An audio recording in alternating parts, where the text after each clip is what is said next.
Alors, on va commencer par faire ça. C'est pas encore fait. Merci. Dans les contextes. On a une vidéo ici très intéressante à faire ça. Merci. On va suivre une vidéo du président ougandais, Yoweri Museveni. Très intéressant comme personnage. Depuis un temps, en tout cas, il s'enflamme. Il dit les choses directes. Il se casse pas la tête. C'est très simple. En fait, il parlait ici d'exportation. L'Afrique a tendance à exporter des matériaux bruts à l'étranger et à aussi importer les produits finis. Il a fait ici allusion à une histoire qui fait honte. Il dit honte aux dirigeants africains. Comment ça fait que vous exportez du bois pour importer des chaises? Vous exportez du bois pour importer des chaises venant de Dubaï. Ça n'a aucun sens. On va suivre. On y va. Now, this is a big shame to African leaders and these people they call ministers of finance. You don't make a plane, you don't make a computer, you don't make a dagara, you can't even make furniture. On va suivre ça encore une fois. You don't make a plane. Vous ne construisez pas des avions. You don't make a computer. Vous ne faites pas des ordinateurs. You don't make a dagara. Vous ne faites pas des dagara. Bon, je ne sais pas c'est quoi dagara, mais on ne fait pas des dagara apparemment. You can't even make furniture.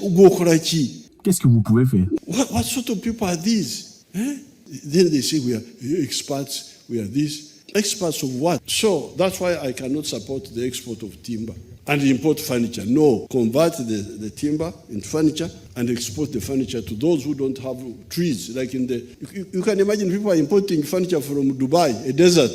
Comment vous pouvez importer des chaises, des outillages de cuisine de Dubaï pendant que vous avez le bois ici chez vous? Ça n'a aucun sens. Do you think God will...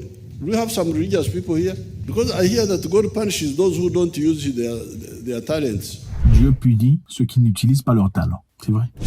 This is the story which my daughter Patience has written. What she was calling Esau's curse. Esau, the one who didn't know how to protect his rights. God blessed Jacob, the thief. You know, Jacob was a thief.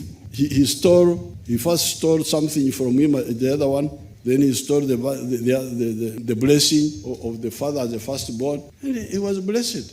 God blessed the thief because the inheritor did not care.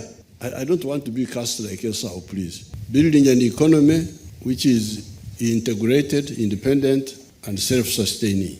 Donc voilà, il le dit très clairement, c'est honteux pour les dirigeants africains de voir ces pays africains exporter des matériels bruts pour importer des choses finies, des choses sans importance. D'ailleurs, vous exportez à un prix moins cher pour acheter à très cher. Ça n'a aucun sens cohérent. Et c'est vrai, c'est ça l'origine de la pauvreté en Afrique. Les gens veulent exporter, gagner de l'argent et s'en foutent de vous. C'est ce que les leaders font. Ils vendent les minéraux, ils gagnent de l'argent et s'en foutent de vous parce que vous ne faites pas partie du cercle. On dit ici que l'exportation de matières premières a été identifiée comme l'une des causes majeures des faiblesses structurelle des économies africaines au cours de dernières décennies. Les experts ont recommandé la valeur ajoutée. La plupart des pays africains dépendent fortement de l'exportation des matières premières qu'ils importent ensuite à un prix très élevé. Malgré les vulnérabilités de ces circonstances, la recommandation des experts de développer des bases industrielles de transformation pour réduire la dépendance excessive. Développer des bases industrielles en Afrique au lieu de le faire ailleurs. Au fait, qu'est-ce qui se passe? Ce qui se passe généralement, c'est quoi? Vous avez ce que vous avez comme matière première. Au lieu de développer votre matière première en Afrique, vous envoyez ça en France, en Belgique,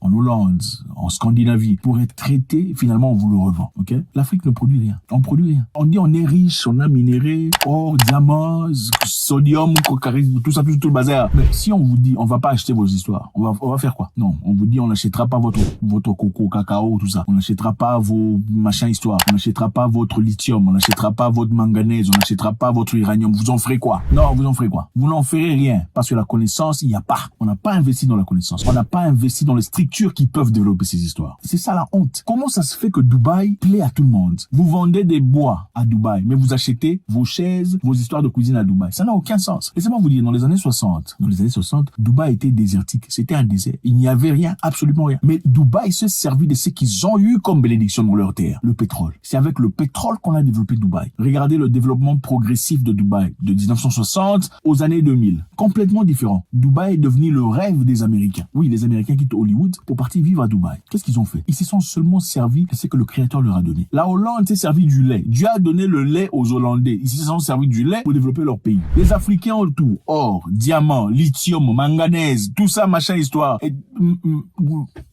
rien. C'est triste et c'est honteux. Mais tout n'est pas perdu. Il y a les pays africains qui ont compris que continuer à exporter les matières premières est une voie de dépendance non durable. Quand on exporte des matériels premières, on sera pour toujours dépendant, consommateur. Le Zimbabwe, par exemple, est sous sanction de facto de la part des États-Unis et ses alliés occidentaux et ne peut accéder qu'au financement de la Chine, dont le rôle en Afrique est plus prononcé dans le secteur d'acier et du lithium de l'énergie du Zimbabwe. Le Zimbabwe a interdit l'exportation de lithium non enrichi. Donc, niet fini. Vous ne prendrez plus de matériel brut venant de nous. Le Zimbabwe l'a dit. Malgré ces sanctions et ces difficultés, ils ont dit personne n'achètera des matériels bruts chez nous. Ils ont bien besoin d'argent. Ils ont quand même dit qu'ils n'exporteront plus de matières brutes. Le Zimbabwe a interdit l'exportation du lithium non enrichi ou l'or blanc, utilisé dans des batteries de téléphone, de portables et des véhicules électriques. Il veut voir soit une transformation locale, soit une preuve de circonstances exceptionnelles avant de permettre à un métal de quitter le pays. Donc pour exporter, il faut soit une transformation locale, soit une preuve de circonstances exceptionnelles pour exporter. Incroyable. Maintenant, qu'est-ce qui s'est passé? Comme je vous l'ai dit précédemment, je pense qu'il y a quelques jours, il y a une entreprise, une société minière chinoise, a compris et est venue, elle va dépenser 300 millions de dollars pour investir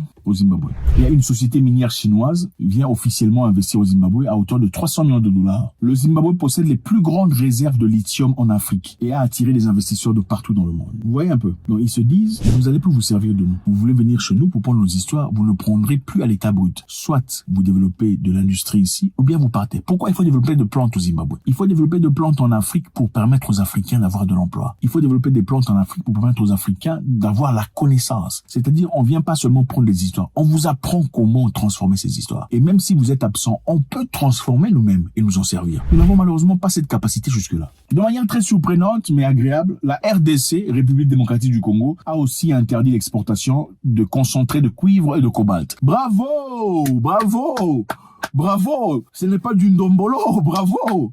Bon, il faut dire que la République démocratique du Congo est un pays exceptionnel. Bon, je vais m'arrêter là. Ok, on y va. La RDC ne bénéficie que de 3% de son exportation de cuivre et de cobalt. 3%. Le cuivre de cobalt dont on a besoin dans la chaîne de valeur de batteries et des véhicules électriques qui alimentent le marché. 3% seulement. Le marché de véhicules électriques vaudra 7 000 milliards de dollars. Donc 7 000 milliards de dollars en 2030 et 46 000 milliards de dollars en 2050. Donc le Congo n'aura que 3%. Et heureusement, une dame très intelligente de la RDC a dit que le cobalt ne peut pas être exporté, transformé et fabriqué en batterie en dehors du pays, alors que nous sommes réduits à vendre nos dents pour s'offrir un véhicule vert. Quelques 100 000 mineurs de cobalt travaillent dans les petites mines de la région reculée de la RDC dans des conditions dangereuses et toxiques et livrent le minerai à une société Congo Dongfang International Mining, une filiale des Chinois. Donc voilà, le cobalt, on a besoin de cobalt. Pourquoi? Le cobalt, évidemment, est très important pour la fabrication de batteries pour véhicules électriques, des tablettes, des smartphones, de l'alliage des nickel et outillage matériel. Donc encore une fois les amis,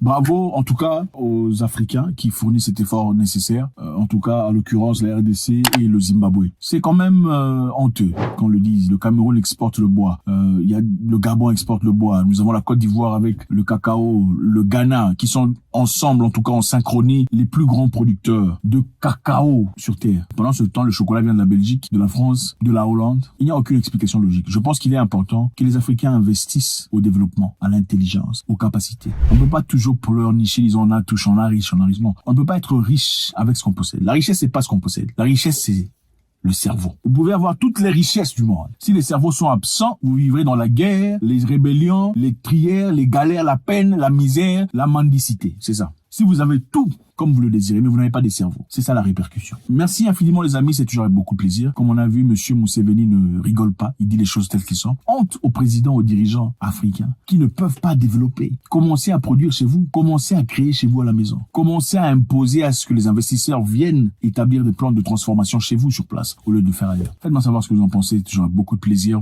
Quelle est cette génération ou cette trempe des leaders, cette brochette de personnes qui changera finalement l'image et les paramétrages de l'Afrique future dans son économie? Ne partez pas sans laisser votre commentaire.